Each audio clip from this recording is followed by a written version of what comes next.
What's going on, guys? Julian here, back with another video. For today's video, I have a very special guest with me. I have GG Jib YGO. Yo, Would what's you good, like to say everybody? something? How's everybody doing? Yeah, this guy's my goat. Jib, top 8 finisher at multiple events. Unfortunately can't get past that, but that's something we're working on. So the roast started immediately. I'm sorry. It's all right. It's all right, bro. This guy was a one-hit wonder. He's pretty much packed up, Oh, okay. All right, wait. Would you like to say that to this guy? This beautiful trophy right here. Listen, One-hit bro. wonder, eh? Listen, bro. Wait, how many trophies you have? I forgot. I got the People's Trophy. That's all. That's all that matters. All right. So for today's video, we're gonna be doing a tier list for post burst protocol. Also, by the way, guys, I have ad blocker, but it's not working. So apparently, get Xfinity free ad for Xfinity. You're welcome, guys. So getting started. I guess let's start with branded because it's the first one here. And by branded, I mean pure branded, just branded with new support. Jay, what do you think? So branded is getting the new branded and white dragon and Ecclesia in the black. Those are the main 2 support cards that the deck is getting. 2 broken cards, by the way. I think we're gonna see those cards a lot next format. But I do think other decks are able to use those support cards better than branded. I think it's a little bit awkward that branded is kind of moving towards synchros now a little bit with the branded and white dragon being such a powerful card. So it naturally just conflicts with branded fusion, which I think is an issue. The turns where you start with Fallen and White Dragon and you make Fallen in the Black Dragon, you can't use branded fusion, which I think kind of sucks. But I think the deck is alright. I think people will definitely play it. Yeah, I think I'd put it probably tier 2. I don't think it's among the best decks, and we'll save this best deck for literally one deck, in my opinion. But I think it's still a decent deck, can still have good playability, good board breaking ability, sets up decent boards. So I put it up here. What do you think? Yeah, I can get behind that. All right. The next one, I'm gonna have to ask you again because honestly I haven't looked at this deck too much. The Dark Lord deck, how do you feel about this one? I think it's definitely a rogue deck. I think a lot of people are playing it right now, or testing it, I would say. It got a few new support cards, and all of them read very good. All the support cards are good. All of them. But the thing is, this deck suffers from what a lot of decks suffer from when they get legacy support, is that the only good cards in the deck are the new cards, right? And there aren't enough new cards to fill out a 40-card deck. And most of the old Dark World cards, while they're not terrible cards, they're a little bit outdated in their usability. So the deck falls a little bit flat, but it does have some really cool things going for it. The new Dark World Dance fusion monster is broken. The fusion spell is broken. It's an okay deck. I think that it's okay. I would put it in tier 3 for now though. Yeah, I agree. Next we got Crystron K9. I think without a ban list, I'd probably put this deck towards tier 1 personally, just because of the fact that, and we'll see as the rest of this tier list develops, I think a lot of the good decks are going to be mostly the Draco versions of the decks, and I think that K9 decks obviously counter that very well. And if no K9 cards are hit on the ban list, I think that they'll make for good meta relevant decks that have a good position to the meta. Exactly. I know it doesn't get any support, but it's already still a very strong deck and doesn't need support to compete in this current meta. Next we have D-Link. Yeah. I think this deck is kind of really bad. Right? I know the support it looks good. Deck. I think this deck actually becomes really good after the next set, which is Blazing Domination. It gets more support in Blazing Domination. That's really good. So I think this is a deck that if you are a fan of Dragon Link from the 2020s, I would definitely pick up the new support. The new support is good, but again, it's missing a few pieces. The deck does have a lot of cards on the ban list, like Striker Dragons at 1, Chaos Spaces at 1, Savage Dragons banned. So the deck has a lot of pieces that made it broken on the ban list. But the new support that it's getting in Blazing Domination is definitely something to look out for if you're a fan of the deck. Yeah, I think with the current support it's getting a little bit better, but also this deck is so bad into Molotov armies, I feel that you don't really have a good half board you can make. You kind of just got full send it and see what happens, which is not a good thing that you have to do with the deck. Yeah. Next, we got the Magisus cards. So I put Magisus over here. This is like pretty much covering Magisus Draco Tail. I think this is probably like low end tier 1, high end tier 2 in between there. I think that the Draco Tail deck is obviously super strong, and adding these cards to me feels a little unnecessary without hits to the consistency of the deck. If the deck does get consistency hit, we can look into these cards because they can bridge into the engine. But without that, like, I actually don't think these cards take up extra deck space. And I don't think they actually bring that much more to the deck. Obviously, they do bring more layers to the deck as it's a different engine. But other than that, I actually don't think you need this engine. So I'm thinking like in between here and here. What do you think? Yeah, I think for sure I would put it in tier 1. I think it's a tier 1 engine. Even if it doesn't see play in Draco Tail, I think that the Magisus engine by itself just does so much, especially in combination with the Branded and White engine, because they're able to bridge into each other almost. I think that engine is a tier 1 engine, and it will see play in a competitive Yu-Gi-Oh deck. Whether it be in Draco Tail, I think so, depending on a ban list, like you said. Like, if it hurts the consistency, then you need more starters, and Splenta is a great starter in the deck. It also increases the ceiling with Zoroa being like another floodgate monster, similar to Secretarion in the mirror match. Mm-hmm. But it does make the deck play a little bit worse into cards like Prelia and Fuelos, which I think is an issue. So I don't think it's necessary in the current form of the deck, but depending on a ban list, then yeah, I think that you probably would want to add the cards to the deck. Yeah, I totally agree. Okay, next we have the Exosister deck. This deck gets support. I've played against this. I haven't played it myself, but I played against it a lot, and I honestly think this deck sucks. Yeah, Like I maybe think, maybe I'm gonna make some people angry here because I know a lot of people like this deck, but I would put it in tier 3.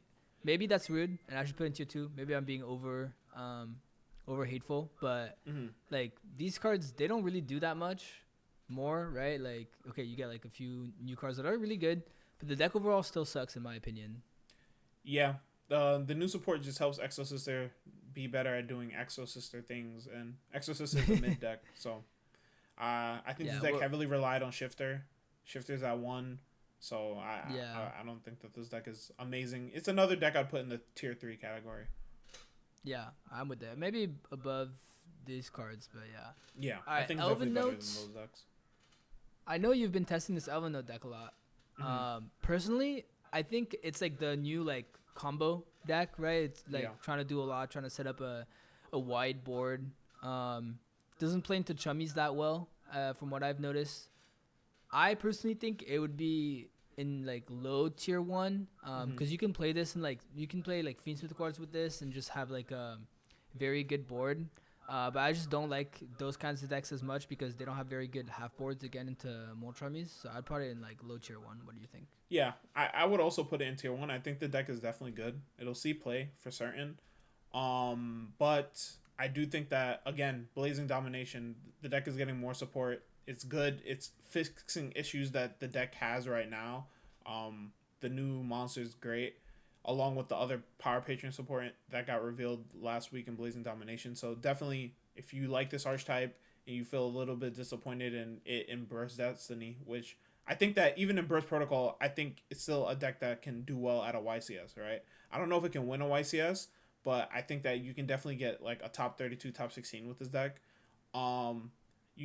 So it's playable out of the box, but it'll get better in the future. So if you like this deck, definitely make sure to pick up the cards now before they're hella expensive. Yeah, that makes sense. Next we got Draco Tail. Here I put Draco Tail. Pretty much, this is like Draco Tail with the new Albaz, because I feel like if you're playing any version of Draco Tail, you're gonna want to be playing that card in your deck for sure. That card is insane, as we talked about. It offers so much just in terms of board breaking abilities and just interruptions. Yeah. I think I would probably put this in the best deck. I think this deck built well and piloted well is like unbeatable. Obviously, like you can get hit by some nasty stuff with like Holy Sue and Izuna and stuff, but overall it has very good consistency now. It sets up very wide boards that are much harder to break. And like again, like the fallen was what is it? Fallen the White Fallen of the Dragon. White Dragon. Yeah, that card is so broken. Like I think it's insane. I think that it's probably the best deck. I'm down to, for now, not put anything in the best deck and come back at the end and pick one. But I would definitely put this towards the top of tier 1. I think it's fine. Honestly, fine to put in the best deck. I think that it currently is the best deck in the current format. You can argue for some other decks in current, but I think that it's probably the best performing deck overall in Yu-Gi-Oh at the moment, and it's just getting better. So in a hypothetical world where there is no ban list before the 300th, I think it's by far the best deck. Yeah, I'm with that. All right, next we have Fur Hire. I played against this like once or twice. I feel like this deck is still like hella fake, but tell me what you think. I would put it in the tier 2 era. I think that this deck has a lot of potential. I think the new cards read well, and I don't think that Fur Hire has such a terrible base that it's unsalvageable. I think it needs to be looked into more, but the new cards are very good. Yeah, they are very good. The new cards are very good. This is kind of one of those like tries to combo hella but loses hella hard to draw decks, which obviously is a weakness. I will say, obviously, like I had never seen the Fur Hire cards before. I Perulia'd this guy, and then he summoned the guy that said like if your opponent adds a card to their main deck, like draw a card.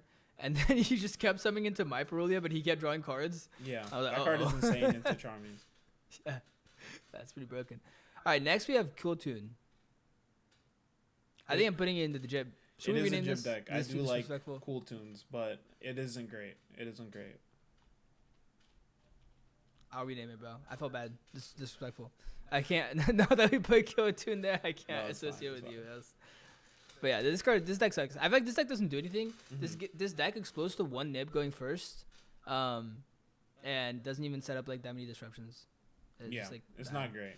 Same thing with Intercraft. I don't think it's great. Yeah.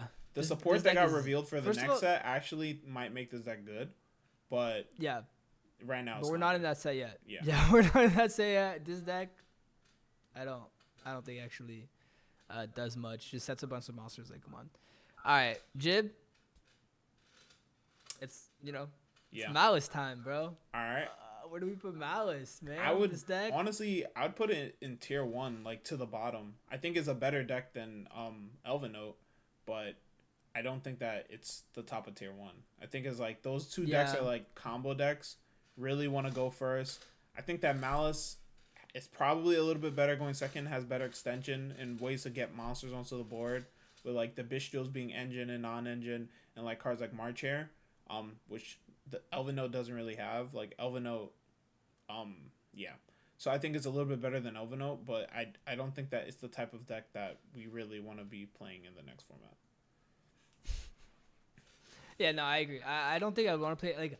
It's weird playing an engine that's so hit when there's a bunch of engines that are like not hit, right? And they're all like similar power levels. Obviously, Malice is stupid crazy when it goes first, but it doesn't have the best like board breaking capabilities going second. Exactly. I think when the engine was more consistent, it was definitely like, back in like NAWCQ and stuff, it was definitely like probably the best pick, as both you and I know. Yeah. Because, you had consistency in your deck and you were able to fit so many hand traps. Now it's like you have to play weird consistency cards or just like break 20% of the time. So in terms of strength, it's still really, really strong, like you said. But yeah, the consistency makes it weird. And also it can't break boards really that well. Next, I'll put these two together. So Yummy and Tri Brigade. So like, I guess we'll do Pure Yummy first. Like, how do you feel about Pure Yummy? I would probably put Pure Yummy down here in tier 2. I was gonna put Pure Yummy like near Elvenotes and near Malice, like those combo decks that are a little bit go first. They kind of struggle a little bit going second. I'd put them all in that same area. So the reason why I would put specifically this deck, like maybe towards the top of tier 2, I think is because of the fact of like the shift in the meta where like Draco would be the most played deck. And we know that Yummy kind of struggles into Draco, both going first and second. Like going second, like you get 5 mana or you get fluid, like you lose every single time to Draco. So I'd probably put it towards the bottom of tier 2. And then for the Tri Brigade version of the deck, I think it's a little bit better just because it has more disruptions and you have more ways to deal with like the back rows. I would probably put it like around this Elven note, like towards the top, bottom of tier 1. Next we got Pure Mitsu. How do you feel about Pure Mitsurugi? I would say that pure Mitsurugi is probably a tier 1 deck for sure. I think the Mitsurugi cards are. If you're not playing Draco Tail, I feel like most people are playing Mitsurugi cards in some form or fashion, whether it be pure Mitsurugi, Mitsurugi Yummy, Mitsurugi Rizal. So I think that the Mitsurugi cards in general are tier 1 cards. Probably towards the bottom of tier 1.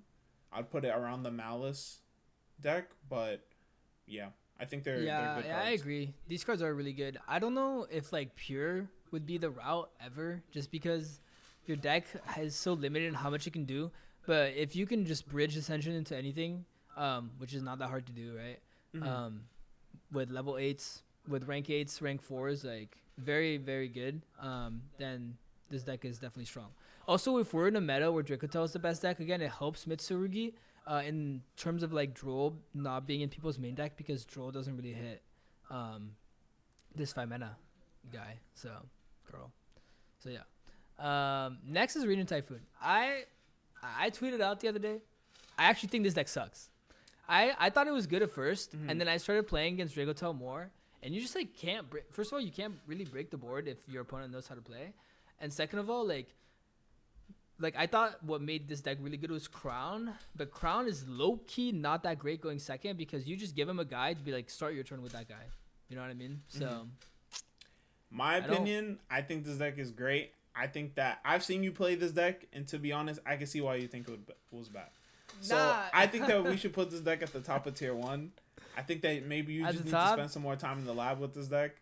I saw some of your gameplay the other day. You guys threw a game that you had won in the draw phase, but we won that game. Yeah, it was looking real close when it should have just been won immediately. But I don't know. It was a player experience diff.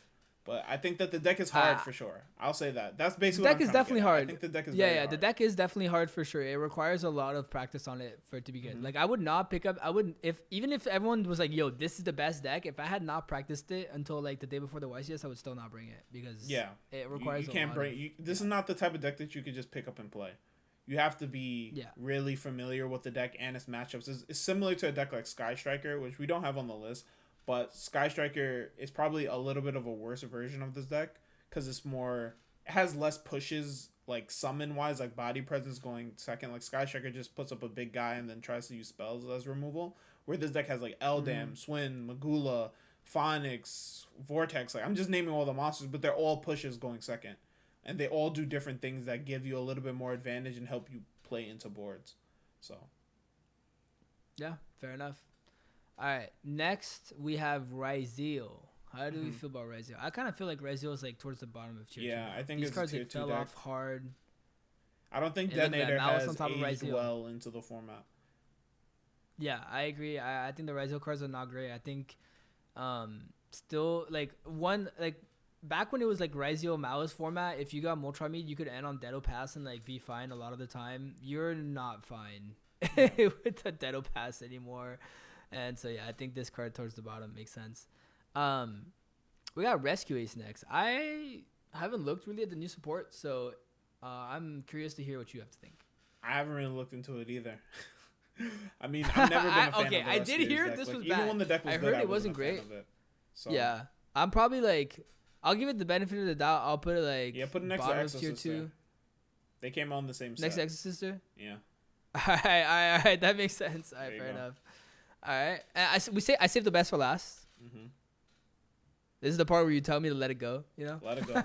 But I mean, to be honest, I think the deck it's fine to put it next to the other K9 deck being Christian. I think the deck is really high roll. When it does what it wants to do, it wins the game. So that's true. No, yeah, this deck is broken. Consistency is like one of the main issues, where I still think with the new support, Dracotel is probably better.